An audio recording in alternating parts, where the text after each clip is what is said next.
বিয়ের কয়েক বছর পর যখন আমার স্বামীর ব্যবসা হ্রাস পেতে শুরু করে, তখন আমাদের বাড়ির খুশিও ম্লান হতে শুরু করে। অর্থের অভাবে ঘরের পরিবেশ বদলে দিয়েছিল। বাচ্চাদের চাহিদা পূরণ করা যাচ্ছিল না। আমরা একে অপরের সাথে খোলামেলা কথাও বলতে পারছিলাম না। আমি প্রতিদিন আমার স্বামীর হতাশা দেখতাম, কিন্তু ইচ্ছা থাকা সত্ত্বেও আমি কিছুই করতে পারছিলাম না। সেই সময় আমার এক বান্ধবী আমাকে ভাগ্যজি অ্যাস্ট্রোমেরুর একটি আংটির সম্পর্কে বলছিল।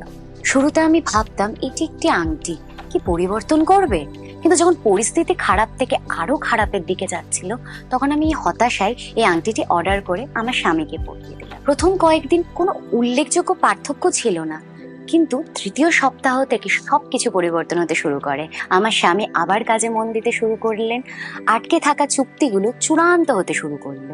ধীরে ধীরে ঘরে টাকা আসতে শুরু করলো, এবং সবচেয়ে গুরুত্বপূর্ণ বিষয়, ওনার মুখে হাসি ফিরে এলো। এই মেরু আংটির কেবল আমাদের পরিস্থিতি বদলে দেয়নি, বরং আমাদের বিশ্বাস, আমাদের সম্পর্ক এবং আমাদের আশাও ফিরিয়ে এনেছে। আজ যখন আমি আমার পরিবারকে আগের মতো হাসতে দেখি এবং কথা বলতে দেখি, তখন আমি ভাগ্যজি অ্যাস্ট্রোকে হৃদয়ের অন্তঃস্থল থেকে ধন্যবাদ জানাই। এটি কেবল একটি আংটি নয়, এটি ভাঙা বাড়ির পুনর্মিলনের গল্প।